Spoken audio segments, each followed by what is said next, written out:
আসসালামু আলাইকুম ওয়ারাহমতুল্লাহি ওবারাকাতুহু। আমার দিনী বোনেরা, কেমন আছেন আপনারা? আশা করছি মহান আল্লাহর রহমতে ভালো আছেন। দেখতে দেখতে আমাদের দরজায় কড়া নাড়ছে রহমতের মাস, মাহে রমজান। বাতাসে এখন সেই পবিত্র ঘ্রাণ। কিন্তু বোন, একটা প্রশ্ন আজ আমি আপনাকে করতে চাই, যে প্রশ্নটা হয়তো আমরা সচরাচর নিজেকে করি না। আমরা ছোটবেলা থেকে শুনে আসছি, রমজান এলেই সব গুনাহ মাফ হয়ে যায়। কথাটা কি আসলেই তাই? রমজানের চাঁদ ওঠার সাথে সাথেই কি আমাদের জীবনের ফেলে আসা সব পাপ, অন্যের হক নষ্ট করা, নামাজ কাজা করা কিংবা গীবত করার গুনাহগুলো অটোমেটিক মুছে যায়? নাকি এমন কিছু গুনাহ আছে যা রমজানের ৩০টি রোজা রাখার পরেও মাপ হয় না, যতক্ষণ না আপনি বিশেষ কিছু শর্ত পূরণ করেন? আজকের এই ভিডিওতে আমরা জানব রমজান আসলে কোন গুনাহগুলো আল্লাহ সুবহানাহু ওয়া তাআলা নিজ দয়ায় ক্ষমা করে দেন, আর কোন গুনাহগুলো ক্ষমা পেতে হলে আপনাকে এখনই এই মুহূর্তেই বিশেষ তওবা করতে হবে। যদি আপনি মনে করেন শুধু না খেয়ে থাকলেই জান্নাত নিশ্চিত, তাহলে আজকের ভিডিওটি আপনার ভুল ধারণা বদলে দেবে ইনশাল্লাহ। না টেনে শেষ পর্যন্ত থাকার অনুরোধ রইল, কারণ হতে পারে এটাই আপনার জীবনের শেষ রমজান। প্রিয় বোন, প্রথমেই আমরা আমাদের দয়ালু রবের সুসংবাদ দিয়ে শুরু করি। আল্লাহ রাব্বুল আলামিন এই উম্মতকে ভালোবেসে রমজান দিয়েছেন। আমাদের প্রিয় নবী মুহাম্মদ সাল্লাল্লাহু আলাইহি ওয়াসাল্লাম বলেছেন, যে ব্যক্তি ঈমানের সাথে ও সাওয়াবের আশায় রমজানের রোজা রাখবে, তার অতীতের সব সাগীরা গুনাহ মাফ করে দেওয়া হবে। সুবহানাল্লাহ! চিন্তা করুন বোন, মহান আল্লাহ কতটা মেহেরবান। আপনি সারা বছর ছোটখাটো কত ভুল করেছেন, চোখের গুনাহ করেছেন, মনের অজান্তে ভুল করেছেন। আল্লাহ বলছেন, তুমি শুধু আমার জন্য ঈমান ও ইখলাসের সাথে রোজা রাখো, আমি তোমার খাতা পরিষ্কার করে দেব।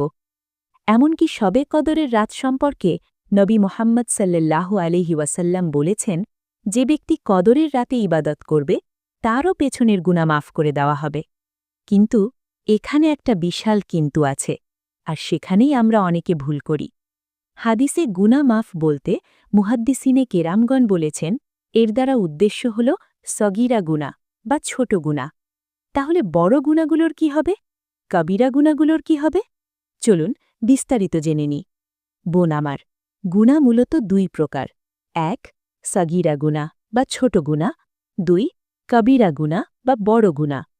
সহিহ মুসলিমে এসেছে, নবী মুহাম্মদ সাল্লাল্লাহু আলাইহি ওয়াসাল্লাম বলেছেন, ৫ ওয়াক্ত নামাজ এক জুমা থেকে আরেক জুমা এবং এক রমজান থেকে আরেক রমজান এর মধ্যবর্তী সময়ের গুনাহগুলোর কাফফারা হয়ে যায় যদি সে কবিরা গুনাহ বা বড় পাপ থেকে বেঁচে থাকে। লক্ষ্য করুন বোন, শর্ত হল যদি সে কবিরা গুনাহ থেকে বেঁচে থাকে। তার মানে আপনি যদি নামাজ পড়েন, অজু করেন, রমজানের রোজা রাখেন, তবে হাঁটা চলার পথে অনিচ্ছাকৃত যে ভুলগুলো হয়, চোখের কিছু স্খলন, মনের বাজে চিন্তা, এগুলো আল্লাহ নেক আমলের বরকতে মাফ করে দেন। এগুলো হল সাগীরা গুনাহ।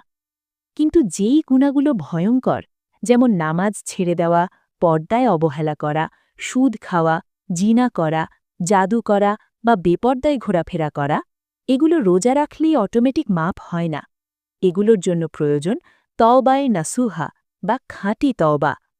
প্রিয় বোন, ভয় পাবেন না, আল্লাহ নিরাশ হতে নিষেধ করেছেন।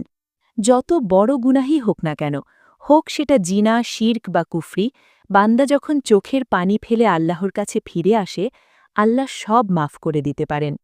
কিন্তু এই বড় গুনাহ মাফের জন্য রমজান আসার আগে আপনাকে ৩টি কাজ করতেই হবে। একে তাওবায়ের রুকন বলা হয়। ১. পাপের জন্য লজ্জিত হওয়া, রিগ্রেট। অন্তর থেকে অনুশোচনা আসতে হবে, হায় আল্লাহ, আমি এটা কি করলাম, আমি কেন তোমার অবাধ্য হলাম। ২.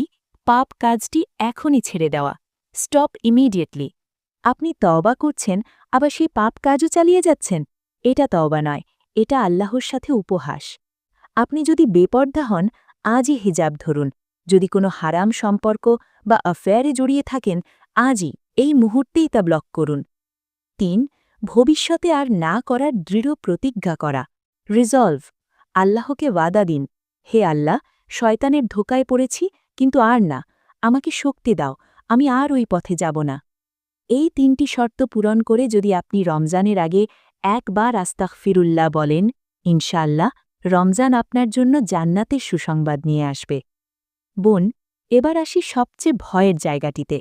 কিছু গুনাহ আছে যা আপনি কাবার গিলাফ ধরে কাঁদলেও আল্লাহ মাফ করবেন না, যতক্ষণ না সেই ব্যক্তি আপনাকে মাফ করে। এগুলো হল হুকুকুল ইবাদ বা বান্দার হক। নবী মোহাম্মদ সাল্লাল্লাহু আলাইহি ওয়াসাল্লাম সাহাবীদের জিজ্ঞাসা করেছিলেন, তোমরা কি জানো নিঃস্বকে? সাহাবীরা বললেন, যার টাকা পয়সা নেই।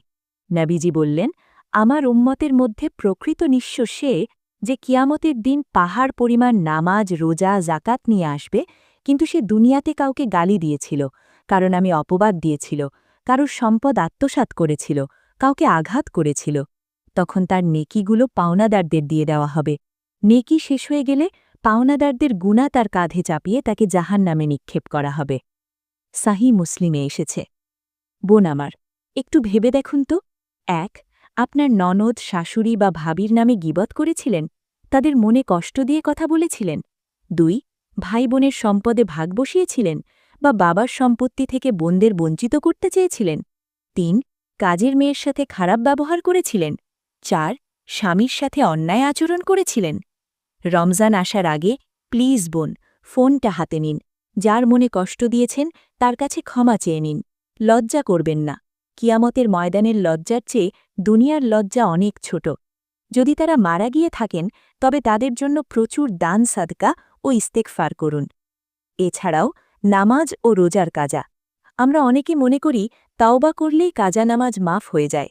হানাফি মাযহাব ও জুমহুর আলেমদের মতে ইচ্ছাকৃত বা অনিচ্ছাকৃতভাবে ছুটে যাওয়া ফরজ নামাজ ও রোজার তওবা করার পাশাপাশি কাজা আদায় করা ওয়াজিব। তাই রমজান আসার আগে হিসাব করুন কতগুলো রোজা বা নামাজ কাজা আছে এবং তা আদায় করার পরিকল্পনা শুরু করুন। আমার মা ও বোনেরা, রমজান মাসে শয়তান শিকলবন্দি থাকে, কিন্তু আমাদের নফস তো আমাদের সাথেই থাকে। তাই কিছু বিশেষ সতর্কতা অবলম্বন করতে হবে। ১. রান্নাঘর ও ইফতার পার্টিতে। ইফতারের আয়োজন করতে গিয়ে আসরের পরের দামি সময়টা নষ্ট করবেন না, আর ইফতার পার্টিতে গিয়ে গীবত বা পরচর্চায় লিপ্ত হবেন না। মনে রাখবেন, গীবত আপনার রোজার সাওয়াবকে জ্বালিয়ে ছাই করে দেয়। নবীজি বলেছেন, যে মিথ্যা কথা ও কাজ ছাড়ল না, তার পানহার ত্যাগ করায় আল্লাহর কোনো প্রয়োজন নেই। বোন, এবার আসি সবচেয়ে ভয়ের জায়গাতেতে। বোন, ভিডিওর একদম শেষ পর্যায়ে চলে এসেছি। রমজান আসতে আর মাত্র কিছুদিন বাকি। আসুন, আজকে থেকেই আমরা প্রস্তুতি নিই। ১. লিস্টি করুন কার কার কাছে ক্ষমা চাইতে হবে। ২.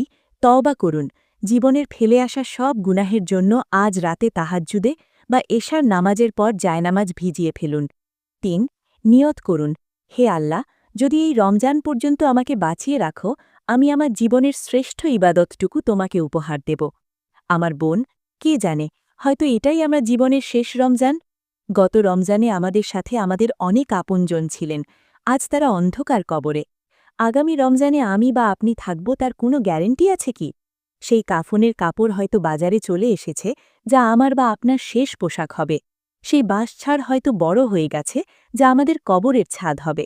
মৃত্যুর ফেরেশতা আসার আগে আসুন আল্লাহকে খুশি করে ফেলি। আল্লাহ তো আমাদের মাফ করার জন্য বাহানা খুঁজছেন। তিনি ডাকছেন, কে আছো ক্ষমা প্রার্থনাকারী, আমি তাকে ক্ষমা করব। আমরা কি সাড়া দেব না আমাদের রবের ডাকে? হে আল্লাহ, আমাদের সবাইকে রমজান পর্যন্ত হায়াত দরাজ করুন এবং আমাদেরকে পবিত্র হয়ে তোমার কাছে ফিরে আসার তৌফিক দিন। আমিন। প্রিয় বোন, যদি এই ভিডিওটি আপনার হৃদয়ে সামান্যতম নাড়া দিয়ে থাকে, তাহলে অনুরোধ করব ভিডিওটি আপনার মা, বোন বা বান্ধবীর সাথে শেয়ার করুন। আপনার একটা শেয়ারের কারণে যদি কেউ তওবা করে, তার সওয়াব আপনিও পাবেন ইনশাল্লাহ। কমেন্ট সেকশনে লিখুন, আমি এই রমজানে নিজেকে বদলাতে চাই, ইনশাল্লাহ।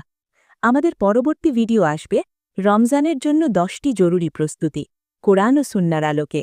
মিস করতে না চাইলে চ্যানেলটি সাবস্ক্রাইব করে বেল আইকনটি অন করে রাখুন। দেখা হবে আগামী ভিডিওতে।